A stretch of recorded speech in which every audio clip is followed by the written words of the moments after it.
Hi, I'm Suresh Ramu, co-founder and CEO of Cytecare Cancer Hospitals, Bengaluru.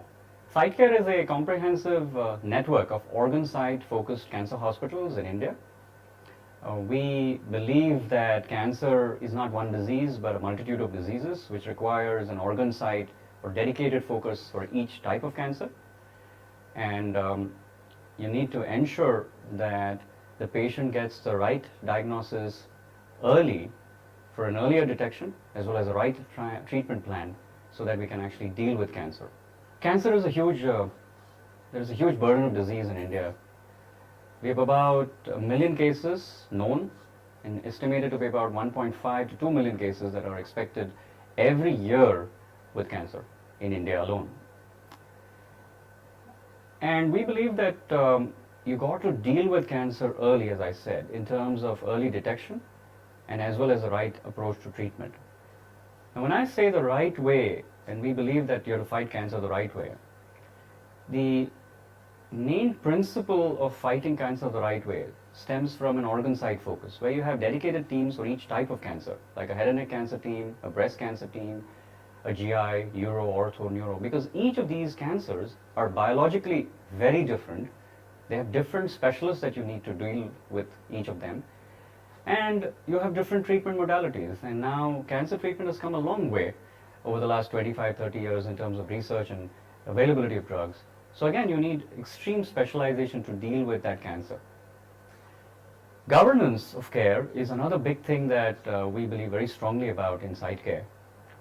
And at Cytecare, every patient and their records are debated by a team of specialists. So we got a surgical oncologist, a medical oncologist, a radiation oncologist, a pathologist, a clinical counselor, a physician, the family involved in the process, so that the decision making for that patient, both in terms of diagnostics as well as in terms of treatment and care plans, are in such a way that they are unbiased, they are focused on that patient's specific needs and the opportunity to not just treat cancer, but very often cure it.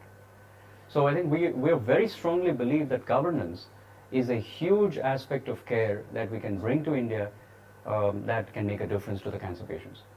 Cancer treatment guidelines are well published, actually. You can see these guidelines available freely on the internet. The real challenge is to be able to pick that specific protocol and specific guideline for that one patient who needs that treatment. And I think that's why you need to bring in not just the scientists and the clinicians around the table for discussion, but you need to guide them with an overlying philosophy that what is right for the patient is right for us. And to do that, you have to do several things as a hospital. I think you want to make sure that the incentive structures are aligned so that the patient care is at the foremost of concern for everybody. There are peer reviews. There is a constant quality check that what we are doing is the right thing. And the transparency, that we share everything with integrity to our patients and their families so that they can get their opinions where they want. They can, for example, we give all our records electronically to our patients so they can get their treatments, they can get second opinions, they can go wherever they want. We facilitate second opinions, for example. We believe that ethics and value systems have to be embedded within the process of delivery as a hospital so that you can actually make a difference to patients. Cytecare is a network of cancer hospitals. We have set up our first hub in Bangalore. It's a 150-bed hospital. It's comprehensive in all its modalities of surgical, radiation, medical, diagnostics, nuclear medicine, bone marrow transplants, etc. The model itself has a hub and a sub-center model because patients need to come to a hub where these key specialists are all available. So this is a sub-center in Bangalore where we have all the specialists available. But patients travel far and wide to come here.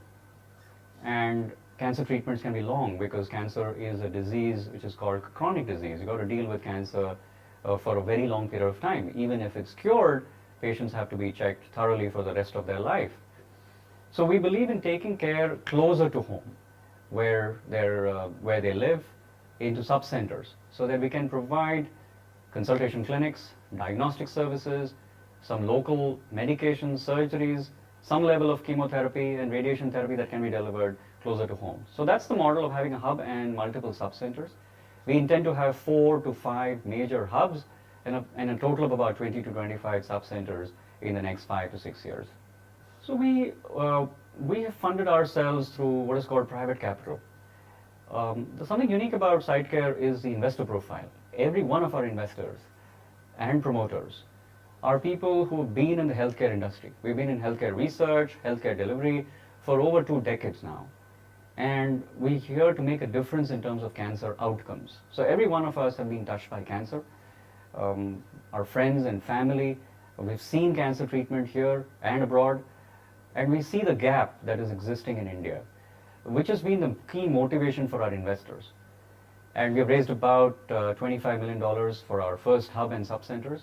We intend to raise another $100 million over the next 2 to 3 years that will allow us to expand into multiple sub-centers as well as multiple hubs across. Quality and affordability is an often asked question. I think in India, we need centers of excellence for everything. We have seen that in eye care, we've seen that in cardiac care, we have seen now specialist centers in orthopedic care. Cancer care, we feel there's an enormous need for India to have centers of excellence. And Cytecare is all about creating that high level of quality of delivery. At the same point of time, we need to match the accessibility and affordability issues that the Indian populations have. So what we've done is really to look at affordability very differently.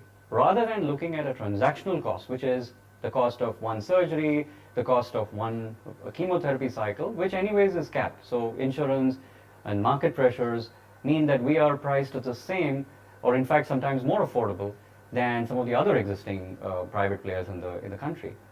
On the other hand, what really matters to a cancer patient and their family is the life cycle cost of managing cancer care. Because cancer is a chronic disease. It's about treating cancer not just one time, but over the next few years that the patient is going to come back. So how do we reduce the cost of care by actually making sure you deliver very high quality care so the cancer recurrence rates are lower? You make sure that the surgical impact of what we are trying to do means that the patients don't have to come back with a recurrence on the tumor in the same site. Selecting the right protocols in terms of chemotherapy, effective radiation therapy with very, very high-end radiation therapy machines that we have employed means that recurrence is reduced. Side effect costs are reduced through a holistic approach in terms of cancer care. We have pain therapists, we have palliative care, we have clinical counselors, we have navigators to help with the patient. So if you provide that holistic care to that one patient at the same price actually, then the overall cost for that patient is significantly reduced. And that is really our strong belief, that we need to bring affordability through a package of delivery rather than just the transactional expertise that we bring. Cancer research worldwide is about $70 billion of a total R&D spend worldwide across all therapeutic areas of $105 billion. That tells you the magnitude of what is happening in cancer research. Cancer research, therefore, is very integral to any treatment center, the best-in-class treatment center in the world. If you look at the top 100 centers, cancer research would be integral to treatment. We hope to bring that to India. We're already working and collaborating with several centers in India and abroad. For example, the University of Florida Cancer Center, we have one of our radiation oncologists and advisors who is heading the proton therapy center there, and he's advising us on various protocols. We are working with some people who are here at National Center for Biological Sciences, which has a lot of expertise in stem cell therapy. We are working with universities and cancer institutes in the UK and the US and Japan to bring some of those protocols to bear for Indian patients. We believe strongly that the research that has been done worldwide needs to be applied in the Indian diaspora. The Indian genetic diaspora is different, we know that, and we don't have often enough data. So we are investing heavily in data capture tools for every single patient, technologies that allow us to know what is happening for our Indian patients in terms of care as well as in terms of pathways. Thank you so much.